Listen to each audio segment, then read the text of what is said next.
Täna avati pidulikult TV3 muutumissarja Parim versioon endast teine hooaeg. Talvises Kadriorus asuvas restoranis Mon Repos esitati vaprat ja imekaunist avasaates osalejat. Uus aeg tuleb väga põnev, mulle väga meeldib, et seal tekib väga paljudel, ma arvan, ka äratundmisrõõm, sekka näeme põnevust ja näeme ka seda, et aastasse 2026 ei mahu vabandused, inisemine ja kõik muu.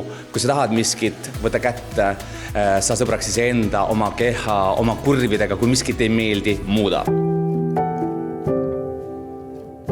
Avasaates osalenud Alissi sõnul ei olnud ta vaimselt kohas, kus oleks tahtnud olla. Saatesse kandideerimine oli tema jaoks suur samm muutuse suunas. Kõik sai tegelikult alguse sellest, et ma olin psühhiaatri ja haiglas, kui ma selle avalduse nii-öelda täitsin, et ma olin tegelikult ikkagi väga suures augus ja ma tundsin, et elus on vaja mingit suuremat muudatust sellest august välja tulla.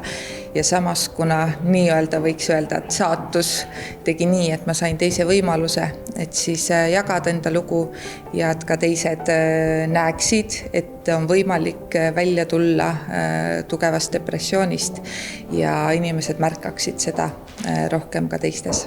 Saatemeeskonna abil lõi Alice särama nii seest kui väljast.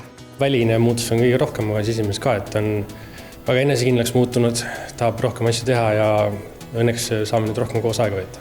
Pole saladus, et väliselt säravad inimesed saavad rohkem tähelepanu.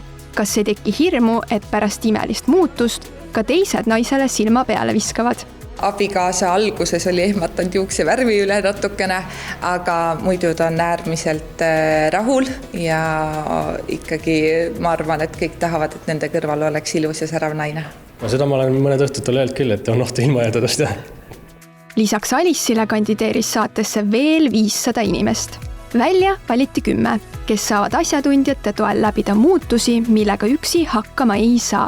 Olgu nendeks protseduurideks kaalu langetamine, hammaste parandamine, juuste ravi või muud füüsilist vormi puudutav. Lisaks on muutmisprotsessi kaasatud psühholoogid ja nõustajad. Saate osalejate vanuse vahe on 50 aastat, ehk siis kõige noorem on siis 20-aastane ja kõige vanem osaleja on siis 70-aastane. Minu väga suur soov oleks see, et see saatesari annaks mõnele inimesele võib-olla rohkem julgust vaadata peeglisse, mitte elada teiste elu, vaid just enda elu. Ja just, et me märkaksime teineteist, me austaksime, kuulaksime üksteist. Et ma arvan, et me sageli unustame nagu tõesti iseennast ja oma lähedasi, aga me vaatame pisut liiga kaugele. Parim versioon endast on eetris homme õhtul kell 8:30.